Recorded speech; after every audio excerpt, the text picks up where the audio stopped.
లోకంలో ఏం కలుగుతుందండి దేవుని బిడ్డలకి? చెప్పండి, ఏం కలిగింది దేవుని బిడ్డలకి? శ్రమ కలుగుతుంది. కలగట్లేదా దేవుని బిడ్డలకి?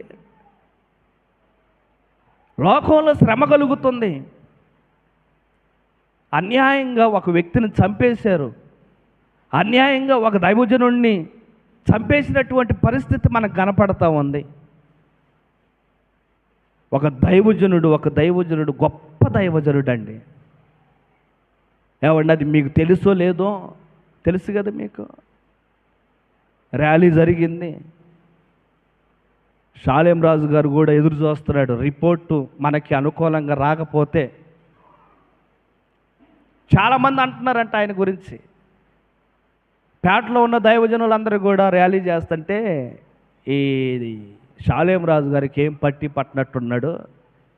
ఏంటి ఆయన అసలు ఏం పట్టించుకోలేదు. ఒక దైవజనుడికి ఎంత శ్రమ కలిగి ఎంత అసలు ఆయన చంపేసి యాక్సిడెంట్గా సృష్టిస్తుంటే ఏం పట్టినట్లుగా ఆయన ఎందుకున్నాడా?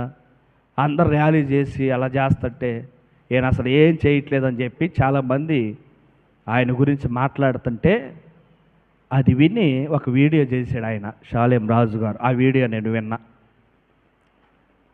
నేను ఎందుకు కాముగా ఉన్నానంటే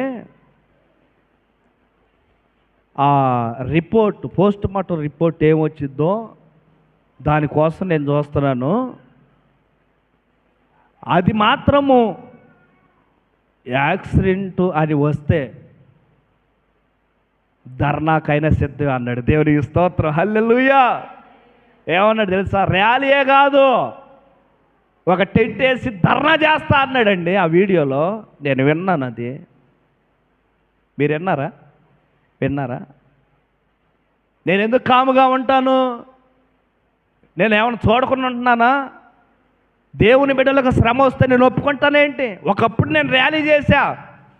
ఒకప్పుడు నేను చెల్లూరుపేటలో ర్యాలీ చేశా, తెలుసా మీకు? అప్పుడు నేను ఒక్కడిని వెళ్తే నా వెంట ఎవరు రాలే, ఏ సంఘాల వాళ్ళు రాలేదు. అప్పుడు నేను ఒక్కడనే, నా సంఘాన్ని చిన్న సంఘం అప్పుడు.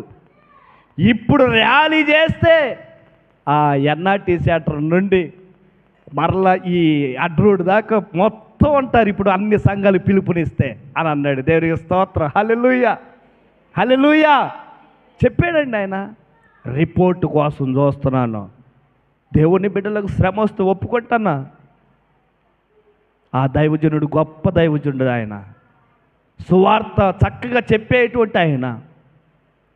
ఆ దైవజనుడి విషయంలో నేనేమి